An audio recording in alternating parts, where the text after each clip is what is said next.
सभी साथियों को नमस्कार। मैं हूं मुकेश निठारवाल और मेरे YouTube चैनल पर आपका स्वागत है। सभी साथियों, आज हम आपके लिए एक नया वीडियो लेके आए हैं जिसके अंदर हम बात करेंगे आज कि किस प्रकार हम पे मैनेजर पर कार्मिकों का वेतन बिल बनाते हैं। बहुत ही सरल स्टेप बाय स्टेप हम इस प्रोसेस को देखेंगे। अंत तक आप पूरा वीडियो देखना और अच्छा लगे तो इस वीडियो को लाइक एंड सब्सक्राइब जरूर करना। बेल आइकॉन को आप क्लिक करें जिससे कि नोटिफिकेशन आपके पास में नई वीडियो आते ही आपके फ़ोन में नोटिफिकेशन मिल जाए। तो लीजिए हम बात करते हैं कि पे मैनेजर पर किस प्रकार वेतन बिल बनाया जाता है। इस पूरी प्रोसेस को जानने के लिए सबसे पहले हम बहुत ही महत्वपूर्ण जो बात है उसकी मैं यहाँ पे बात करना चाहूँगा कि हमें किस ब्राउज़र को काम में लेना चाहिए कि हम ई साइन भी कर सकें और हम आसानी से अपने वेतन बिल बना सकें।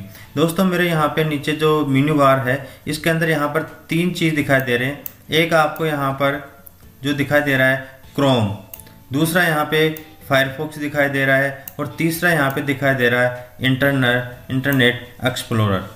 मैं यहाँ पर बात करना चाहूँगा कि जब हम वेतन बिल बनाते हैं तो सब मैं भी जिसको काम में लेता हूँ और आपको भी जिसको काम में लेना है, ये सबसे अच्छा यहाँ पर ई साइन करने के लिए इंटरनेट जो आपका एक्सप्लोरर है जिसको ई साइन के नाम से यहाँ पर मैं प्रदर्शित कर रहा हूँ, इसके आधार पर आपको बिल बनाने हैं। तो हमें यहाँ पर सबसे पहले हम इसको ओपन करते हैं।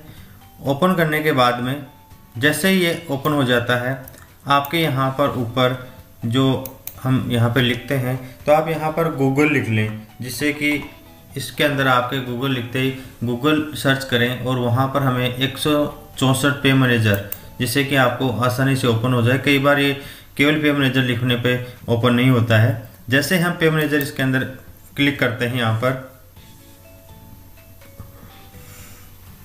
तो इस प्रकार finance department of government of India का पे मैनेजर की साइट खुल जाती है और यहाँ पर सबसे पहले डिजिटल लिखा हुआ आता है। ये जो आपको यहाँ पे दिखाई दे रहा है, यहाँ पर आपको थोड़ा सा चेंज करके आपको आईडी पासवर्ड लगाने होते हैं। जैसे यहाँ पर लिखा हुआ है आपके यहाँ पर ये आ रहा है लिखा हुआ जो ये डिजिटल, इसको चेंज करना होगा आपको। इसको चेंज करने के लिए आपको यहाँ पर क्या करना होगा, ये जो DDO/एम्प्लॉय लॉगिन ये जो लिखा हुआ आ रहा है इसको आपको सबसे पहले क्लिक करना होगा, जिससे कि आप यहाँ पर कर सकें। DDO को जब हम क्लिक करते हैं तो इस प्रकार अपने पास में यहाँ पर नया इंटरफेस खुलता है। यह भी क्या आपके ओपन हो जाएगा। जैसे ये ओपन होता है तो हमें यहाँ पर आपका इंटर यूजर नेम जो आपके कोड हैं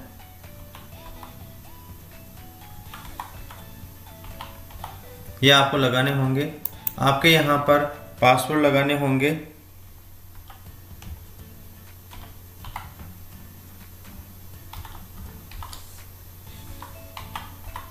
जैसे हम पासवर्ड और ये लगाते हैं आपके यहाँ पर कैप्चा लगाएंगे।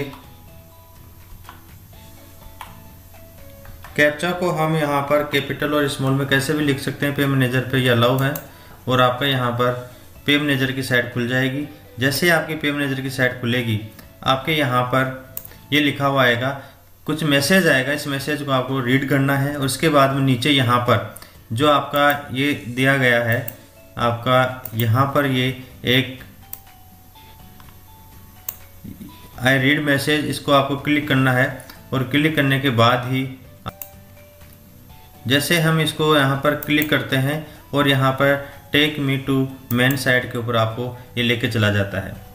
यहाँ पर जैसे ही अपने पास में बहुत सारे ऑप्शन आते हैं और इन ऑप्शंस की मैं यहाँ पर बात करना चाहूँगा कि जैसे यहाँ पर आपके पास में सबसे पहले मास्टर आता है।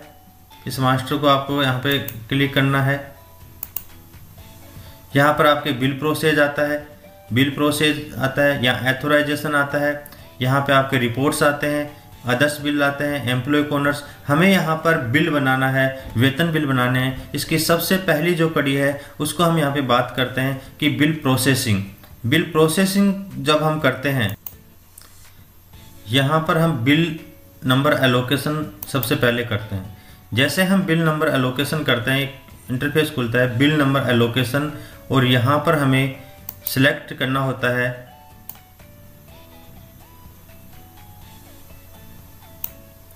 आपको यहाँ पर सिलेक्ट करना होता है, और सिलेक्ट करने के बाद में यहाँ पर ऑप्शन खुलते हैं। यहाँ पे दो ऑप्शन खुलते हैं, बिल एलोकेशन और बिल मॉडिफिकेशन।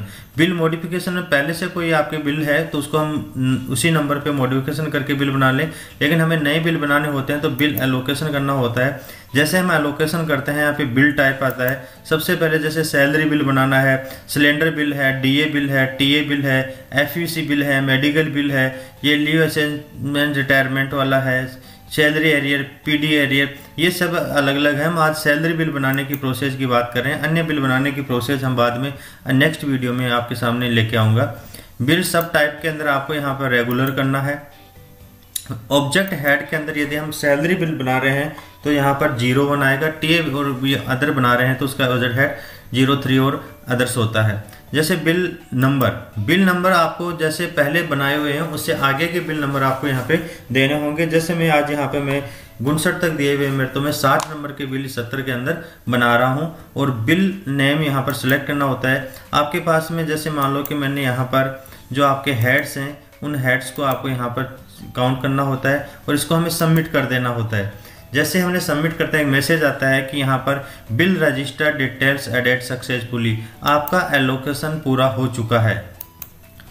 आपकी एक स्टेप पूरी हो गई है बिल एलोकेशन की। जैसे ही बिल एलोकेशन हो जाता है हम दूसरी स्टेप पे जाते हैं और बिल प्रोसेसिंग वाले कॉलम में ही जाकर यहाँ पे 2 नंबर पे दिया हुआ है सैलरी प्रिपरेशन। सैलरी प्रिपरेशन में आराम से बता रहा हूँ कि आप स्टेप बाय स्टेप। पहला स्टेप अपना है बिल एलोकेशन का, जो हमने कर लिया है। बिल प्रोसेसिंग के यूनिट के अंदर हम फर्स्ट जो है बिल एलोकेशन का कर लिया, जिसका प्रोसेस मैंने बता दिया है।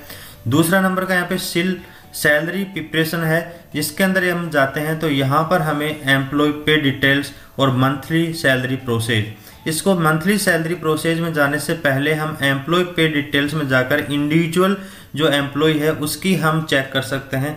जैसे हम यहाँ पर एम्प्लॉय पे डिटेल्स पे गए तो आपके पास में यहाँ पे खुलेगा कि यहाँ पे सेलेक्ट करेगा कि कौन से महीने की बनानी है, तो अब अक्टूबर महीने की बना रहे हैं। फिर यदि हम सैलरी की बात करते हैं 2020 ईयर की बात करते हैं, फिर यहाँ पे सेलेक्ट करते हैं जैसे हम जिस मध्य में बना रहे हैं यहाँ पे वो उसको सेलेक्ट करते हैं, तो उसके जो कार्मिक हैं वो सभी कार्मिक आ जाएंगे और उन कार्मिक्स का हम यहाँ पे डाटा लेंगे कि उसको हम चेक करें कि यहाँ पर इसके अंदर अलाउंस और डिडक्शन दिया हुआ होता है। और इसके अंदर हम बात करें तो इस पर स्पष्ट लिखा होता है कि यहाँ पर बेसिक कितनी है, यहाँ पे डीए कितना है, चारे कितना है, यहाँ पे इनकम टैक्स कितना कट रहा है, आपके एसआईपी कितना कट रहा है, आपके एनपीएस में यहाँ पे कितना डिडक्शन हो रहा है, और ये टोटल हम चेक कर लें कि सही है। तो उसके बाद में हम वापस अपने बिल प्रोसेसिंग के अंदर जाते हैं और बिल प्रोसेसिंग के अंदर जाने के बाद जैसे हम सभी कार्मिकों का ये चेक कर लेते हैं, उसके बाद हम देखते हैं कि बिल जो सैलरी प्रिपरेशन है उसके अंदर यहाँ पर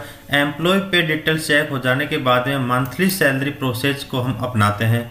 मंथली सैलरी प्रोसेस में जाने के बाद में यहाँ पे हम मंथ चुनते हैं। जैसे हम अक्टूबर माह के अंदर बात कर रहे हैं, उसके बाद हम सैलरी ईयर्स की बात करते हैं, 2020 की बात करेंगे। यहाँ पे जैसे ही हमने बिल की बात की है, ये एक बिल हमने प्रोसेस में ले रखा है, इसको हम यहाँ पे क्लिक कर देंगे। यदि हम यहाँ पे क्लिक करेंगे तो यहाँ पे नीचे प्रोसेस लिखा होगा और ये इसमें जितने भी कार्मिक हैं उन सभी का बिल प्रोसेस हो चुका होगा। यदि मान लो कि यहाँ पर इसमें से हमें 5 या 6 आदमी हैं, कार्मिक हैं, उसमें से एक कार्मिक को हटाना है तो हम यहाँ पे हटाकर उनका बिल भी बना सकते हैं, जिसका प्रोसेस हम यहाँ पे चेक हियर करके हम इंडिविजुअल लिस्ट के द्वारा भी सैलरी बना सकते हैं। जैसे हम यहाँ पर प्रोसेस कर रहे हैं, सैलरी प्रोसेस सक्सेसफुली लिखा हुआ मैसेज आ रहा है। यहाँ पर जैसे अपना सैलरी बिल प्रोसेस हो जाता है उसके बाद में हमें यहाँ पर क्या करना होता है, डॉक्यूमेंट्स अपलोड यदि करने हो तो हम ऑथराइजेशन में जाते हैं। ऑथराइजेशन में जाने के बाद में ऊपर से यहाँ पे लिखा होता है डॉक्यूमेंट्स अपलोड। यहाँ डॉक्यूमेंट्स अपलोड करने के लिए भी हम बात करते हैं। पहले यहाँ पर अपलोड के लिए अपन को सैलरी यहाँ पे करना होगा, अक्टूबर आ गया, 2020 आ गया, ग्रुप का नाम यहाँ पे सिलेक्ट हो जाएगा, बिल नंबर आ जाएंगे यहाँ पर, ये आपका बिल नंबर आ गया, 60 नंबर का बिल आ गया। यहाँ पर जो भी डॉक्यूमेंट्स अपलोड करने होते हैं अपन को PDF फाइल में, यहाँ पर जैसे नया कार्मिक है तो यहाँ पे LPC होगी, उसका अपॉइंटमेंट लेटर होगा, या आपको यहाँ पे डिडक्शन ऑर्डर है तो उसका होगा। यदि आपके GPF की डिडक्शन है, SI की डिडक्शन है, इसका आपको सबमिट करना होता है। एब्सेंटीज में यहाँ पर नो एब्सेंटीज करके हम सबमिट करते हैं। ये पहले अपन को यहाँ करना होता था, आजकल ये एब्सेंटीज भी आपको अपलोड नहीं करने की आवश्यकता। यदि आपके किसी कार्मिक के वेतन के अंदर एब्सेंटीज है तो यहाँ एडिट एब्सेंट करके यहाँ पर अपलोड करके सबमिट करके उसका डॉक्यूमेंट अपलेशन यहाँ किया जाता है। जैसे डॉक्यूमेंट्स वाला कॉलम पूरा हो जाता है, हम वापस से बिल प्रोसेसिंग में जाते हैं और यहाँ पर हम नीचे बीच के अंदर देखते हैं फॉरवर्ड टू DDO। यहाँ पर हमें फॉरवर्ड टू DDO के कॉलम पे जाएंगे तो आपके पास में यहाँ पर जैसे महीना आ गया, यहाँ पे 2020 आ गया, सैलरी बिल टाइप आ गया, आपको सैलरी करना है यहाँ पर, और सैलरी बिल नंबर आ गए, यहाँ पर ये नेम आ गया। नेम करने के बाद में आपके पास में यहाँ पर आ जाएगा बिल नंबर आ गया, यहाँ पे बिल डेट आ गई, हम 28/10/2020 को बना रहे हैं। यहाँ पे बजट हेड्स आ गया और यहाँ पर अमाउंट आ गया, और ये अमाउंट ऐसे स्टेट फंड में है या सेंटर फंड में है, या आपको सबमिट करना होगा। इस पर हम जैसे क्लिक करते हैं, क्लिक करने के बाद में आपको यहाँ पर सबमिट करना होता है। उससे पहले IFS से जो साइट है उस साइट पे IFMS साइट के ऊपर जाकर हम चेक कर लें अपने DDO कोड के आधार पर कि अपना स्टेट फंड में इतना फंड है या नहीं, या सेंटर फंड में है, तो हम उसको डिवाइडेशन करके फिर यहाँ पे सबमिट करना होता है। जैसे हम इसको सबमिट करते हैं, यहाँ लिखा हुआ होता है कि डिडक्शन जो आपकी डिटेल्स है इंसर्ट सक्सेसफुली हो चुकी है। तो यहाँ से साथियों हम जब सक्सेसफुली हो जाता है, DDO फॉरवर्ड हो जाता है, तो पुनः हम एक बार ऑथराइजेशन के अंदर जाते हैं, और ऑथराइजेशन में जाने से पहले हमें क्या करना होता है कि हमें रिपोर्ट्स जो है वो डाउनलोड करनी होती है, क्योंकि डिजिटल साइन होने से पहले हमें रिपोर्ट डाउनलोड करनी होती है। तो सैलरी रिपोर्ट्स में सैलरी रिपोर्ट में जाते हैं, और सैलरी रिपोर्ट्स के अंदर जाने के बाद में यहाँ पे सबसे पहले हम बात करते हैं ऑल सैलरी रिपोर्ट्स में। यहाँ पे 2020 आ गया, अक्टूबर आ गया, नेम यहाँ पर बात करते हैं तो ये नाम हम दे देते हैं, बिल नंबर यहाँ पर जो आ गया, डेट आ गई। इसके बाद में हमें यहाँ पर टाइप ऑफ आएगा, यहाँ पर हमें रिपोर्ट्स में आउटर निकालना है, इनर निकालना है, और शेड्यूल और ऑल शेड्यूल दिए हुए होते हैं। यहाँ सबसे पहले हम आउटर को डाउनलोड करते हैं। जैसे शो रिपोर्ट करते हैं तो अपने पास में नीचे ओपन हो जाता है।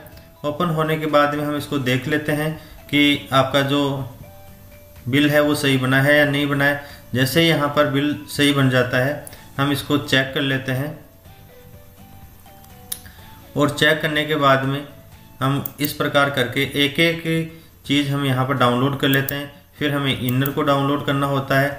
जैसे आपका इनर होता है उसको शो रिपोर्ट करते हैं और हम चेक कर लेते हैं उसको। इस प्रकार हम एक एक करके, और यहाँ पर शेड्यूल की बजाय हम ऑल शेड्यूल को हम डाउनलोड करते हैं, और ऑल शेड्यूल को डाउनलोड करके शो रिपोर्ट देखकर हम इस प्रकार ऑल शेड्यूल के अंदर आपके इनकम टैक्स का शेड्यूल आएगा, आपके RPMF का शेड्यूल आएगा, आपके GPF का शेड्यूल आएगा, आपके एम्प्लॉय के जो NPS का शेड्यूल आएगा, और आपके यहाँ पर CM कोरोना रिलीफ का जो है वो शेड्यूल आ जाएगा। जब तमाम सभी शेड्यूल आप देख चुके होते हैं तो हम यहाँ पर देख पाते हैं बिल हम आगे प्रोसेस में लेंगे। दोस्तों यहाँ पर एक बात है, जब हम बिल सैलरी बिल प्रोसेस करते हैं तो उस समय हमें CM रिलीफ फंड में जो पैसा है वो कटा हुआ शो नहीं होता है। जब हम रिपोर्ट शो डाउनलोड करते हैं उस समय हमें यह अपने आप उसके अंदर शो किया हुआ होता है। अब हम यदि आगे चलते हैं तो हमने यहाँ पर रिपोर्ट शो कर ली। अब हमें करना होगा ऑथराइजेशन में जाकर डॉक्यूमेंट जो डिजिटल साइन है, डॉक्यूमेंट डिजिटल साइन पे क्लिक करना होगा। जैसे हम डॉक्यूमेंट्स पे डिजिटल साइन करते हैं तो यहाँ पर अक्टूबर ये आपका बिल टाइप आ जाएगा जिसमें सैलरी बिल है। फिर यहाँ पर एक ग्रुप मांग लेगा कि यहाँ पे हम सिलेक्ट ग्रुप नेम करते हैं और ये आ जाता है आपका, यहाँ पे नाम आ जाता है। बिल नंबर आ गया, बिल नंबर 60 पे हम बात कर रहे हैं और हम यहाँ पे क्लिक करते हैं तो यहाँ पर outer report is not accept, please generate outer report. अभी आउटर रिपोर्ट के लिए मैसेज कर रहा है तो हम आउटर रिपोर्ट दोबारा यहाँ से जनरेट कर सकते हैं। जैसे यहाँ पे सैलरी रिपोर्ट है, सैलरी रिपोर्ट में जाकर रिपोर्ट्स यदि हम अच्छे से डाउनलोड कर लें तो आगे आपके मैसेज नहीं आएगा। जो भी यदि रिपोर्ट डाउनलोड नहीं होगी तो हमारे यहाँ पर मैसेज आ जाएगा। आउटर रिपोर्ट के लिए बात कर रहा है आउटर रिपोर्ट हमने यहाँ पर शो करके यहाँ पर हम ओपन कर सकते हैं।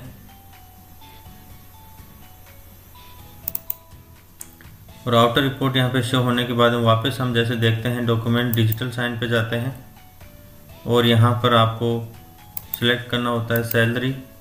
इसके बाद में आपको सिलेक्ट ग्रुप करना होगा। इसके बाद में आपके यहाँ पर शो हो जाएगा बिल नंबर। जैसे आपके बिल नंबर शो हो गए, यहाँ पे टोटल फाइल्स एक ही शो हो रही है, अतः यहाँ पे टोटल फाइल्स हैं वो 3 शो होनी चाहिए। हम एक बार दोबारा चेक कर लेते हैं रिपोर्ट को। रिपोर्ट में इनर, आउटर और शेड्यूल तीनों होने के बाद ही हम आगे यहाँ पर टोटल साइन फाइल कर पाएंगे। तो जैसे हमने यहाँ पर रिपोर्ट्स में जाकर दोबारा एक बार इनर, आउटर और ऑल शेड्यूल्स को डाउनलोड कर लिया था, यहाँ पर टोटल फाइल्स हैं वो 3 शो हो रही हैं अपने पास में। हमें करना क्या होता है कि हमें यहाँ पर जो आपके दिया हुआ होता है साइन बाय DSC, इसको हमें क्लिक करना होगा। और इसको जैसे हम क्लिक करते हैं यहाँ पर आपके साइन फाइल लिखा हुआ आता है। यहाँ इससे पहले आपके जो लैपटॉप है या आपके जो कंप्यूटर है उसके अंदर आपके जो डोंगल है उसको हमें इंस्टॉल करना होता है। डोंगल हमें यहाँ पे लगाना होगा और अपने जो इंटरनेट एक्सप्लोरर के द्वारा अंदर आपके यहाँ पे इसको सर्टिफिकेट को डाउनलोड करना होता है। साथ ही यहाँ पर हम जब साइन फाइल को क्लिक करते हैं तो आपके यहाँ पर एक बॉक्स खुल जाता है और इस बॉक्स के अंदर हमें यहाँ पर आपका वेरिफिकेशन करता है। हम इसको ओके करते हैं। ओके करने के बाद में आपके यहाँ पर स्मार्ट कार्ड आपके डोंगल के पिन मांगेगा। जैसे हम इसमें पिन नंबर डालेंगे और ओके करेंगे, आपके यहाँ पर थोड़ा समय वेट करना होगा, जिसमें आपके थोड़े समय बाद में यहाँ पे साइन सक्सेसफुली का एक मैसेज आएगा। और यहाँ पे फाइल्स साइन सक्सेसफुली का जो मैसेज आ गया है, आपकी जो तीनों फाइल हैं, आपके जो वेतन बिल की जो फाइलें हैं उनके अंदर आपके ई साइन हो गए हैं। और यहाँ पर आप व्यू रिपोर्ट देख सकते हैं, व्यू डॉक्यूमेंट्स देख सकते हैं, साइन रिपोर्ट देख सकते हैं। इसको देखने के बाद में यदि हमें करना होता है कि हमें ऑथोराइजेशन में जाना होगा। और ऑथोराइजेशन में जाने के बाद में हमें ऊपर दे रखा है बिल फॉरवर्ड टू ट्रेजडी। हमें यहाँ पर ई साइन के बाद में बिलों को ट्रेजडी को फॉरवर्ड करना होगा। और फॉरवर्ड करते समय यहाँ पर आपके इस प्रकार का ट्रेजडी फॉरवर्ड का एक इंटरफेस खुलता है। यहाँ पर वर्ष लिखे होते हैं, आपको यहाँ पर सैलरी लिखना है, यहाँ पर आपके बिल नेम आ जाएगा, यहाँ पर आपके बिल के जो नंबर हैं नंबर आ गए यहाँ पर। और इस प्रकार आपके एक इंटरफेस खुलता है जिसमें यहाँ पे बिल नंबर, डेट और आपके बजट डिटेल्स लिखी होती है, अमाउंट, नेट अमाउंट लिखा होता है। हमें यहाँ पर फॉरवर्ड जो लिखा होता है इस फॉरवर्ड पर क्लिक करना होता है और आपका जो बिल बना हुआ है वो बिल फॉरवर्ड टू सक्सेसफुली, यह आपका बिल ट्रेजडी को फॉरवर्ड हो चुका है। दोस्तों साथियों, यहाँ पर हमें इसके बाद में ऑथराइजेशन में जाके चेक करना होगा कि यहाँ पर व्यू बिल स्टेटस हम देख सकते हैं। और व्यू बिल स्टेटस के अंदर जाते हैं तो हमें पता चल जाएगा स्टेप बाय स्टेप कि हमारा कौन सा बिल कहाँ पर पेंडिंग है या कहाँ पर वो जा चुका है। तो इसको क्रॉस चेक भी हम यहाँ से कर सकते हैं। जैसे अभी हमने जो सैलरी बिल बनाया था, 60 नंबर का सैलरी बिल बनाया था और यहाँ पर बिल नंबर एसेंस पे ग्रीन टिक है, प्रोसेस पे ग्रीन टिक है, डीडीओ फॉरवर्ड पे ग्रीन टिक है और ट्रेजडी फॉरवर्ड डिटेल्स पे यहाँ पे ग्रीन टिक है। और यहाँ पर नो स्टेटस है। तो यहाँ पर 12 घंटे या 24 घंटे के अंदर जब बिल ट्रेजडी पास हो जाता है, यहाँ पे टोकन नंबर या यहाँ पे ECS लिखा होता है, बिल पास हुआ लिखा होता है और आगे टीवी नंबर पे अभी क्रॉस लगा हुआ है। जैसे ट्रेजडी टीवी नंबर जारी करती है, यहाँ पे टीवी नंबर भी शो हो जाता है। तो दोस्तों, हम इस प्रकार आसानी से अपने जो वेतन बिल है वो बना सकते हैं। इसमें थोड़ा बहुत यदि आपके समस्या आती है तो 2-3 जगह ई साइन में समस्या आ सकती है। और यहाँ पर यदि ई साइन के अंदर आपके कोई ई साइन नहीं हो तो आप यहाँ पे अपने इसकी जो सेटिंग है उस सेटिंग के अंदर जाकर आप यहाँ पर जैसे कंट्रोल पैनल है, कंट्रोल पैनल पे जाने के बाद में आप यहाँ पर जा सकते हैं नेटवर्क एंड इंटरनेट। और यहाँ पर आपका ऑप्शन आएगा इंटरनेट ऑप्शन। तो इंटरनेट ऑप्शन के अंदर यदि हम जाते हैं तो इस प्रकार का एक इंटरफेस खुलता है। और इस इंटरफेस के अंदर आपके यहाँ पे जो जनरल है, इस जनरल सिक्योरिटी के अंदर यदि हम जाते हैं और इसको यदि हम देखते हैं तो यहाँ पर सभी चीज़ें आपके, एक बार मैं दोबारा यहाँ पे बताना चाहूँगा, यहाँ पर आपके जो लिखा हुआ आ रहा है सिक्योरिटी और यहाँ पर हम देखते हैं कस्टम लेवल। कस्टम लेवल को जब क्लिक करते हैं तो यहाँ पर डिसेबल ऑफ और इनेबल ऑफ, आपको इसके अंदर सभी को चेक करना होगा। और यहाँ पर सभी के ऊपर इनेबल के ऊपर यहाँ पे आपको क्लिक करना होगा। यदि यहाँ पर कई बार क्या होता है, कंप्यूटर की सेटिंग के कारण यहाँ डिसेबल हो जाता है, एक भी डिसेबल होने के कारण हमारे ई साइन में प्रॉब्लम आ जाती है और सभी चीज़ों को हमें यहाँ पर अनेबल करना होता है और इसको ओके कर देते हैं, तो आपके किसी प्रकार की कोई यहाँ पे समस्या नहीं होगी। साथ में यह बताना चाहूँगा कि हम हमारा जो रिपोर्ट्स है, रिपोर्ट्स के अंदर जाकर यदि हम डीडीओ रिपोर्ट्स और डीडीओ रिपोर्ट्स के अंदर डीडीओ रिलेटेड रिपोर्ट्स और यहाँ पर डीडीओ वाइज बिल डिटेल्स, यहाँ पर जाकर हम चेक कर सकते हैं कि हमारे कितने बिल बन चुके हैं। जैसे आज मेरे को 60 नंबर का बिल बनाना है, तो मैं कैसे पता करूँ, याद रखने की आवश्यकता नहीं है आपको यहाँ पर रिपोर्ट्स में जाएंगे, डीडीओ रिपोर्ट्स में जाएंगे और डीडीओ रिपोर्ट्स के अंदर यहाँ पर डीडीओ रिलेटेड रिपोर्ट्स में जाकर डीडीओ वाइज बिल डिटेल्स देख सकते हैं। यदि हम इसको क्लिक करते हैं तो यहाँ पर आपके पास में सेलेक्ट ईयर और 2020-21 के अंदर आपके 100 रिपोर्ट्स में जितने भी आपने बिल बन चुके हैं उन सभी बिल्स के यहाँ पर एक पीडीएफ खुल जाएगी, जिसको यदि हम ओपन करते हैं तो इस प्रकार अपने जितने बने हुए बिल हैं उन बिल्स की यहाँ पे पूरी एक पीडीएफ फाइल खुल जाएगी। यहाँ पर 60 नंबर के जो बिल बना हुआ है, अभी जो हमने बनाया है, उससे पहले यहाँ पर 59 नंबर का जो बिल बना हुआ था। इस प्रकार हम यहाँ पर बिलों की राशि और सब कुछ डिटेल देकर प्रिंट आउट निकाल सकते हैं। धन्यवाद दोस्तों। इस प्रकार हम अपने पे मैनेजर पर अपना बिल बना सकते हैं। Thank you very much. यदि आपको अच्छा लगा हो तो इस वीडियो को लाइक एंड सब्सक्राइब जरूर करना। Thank you.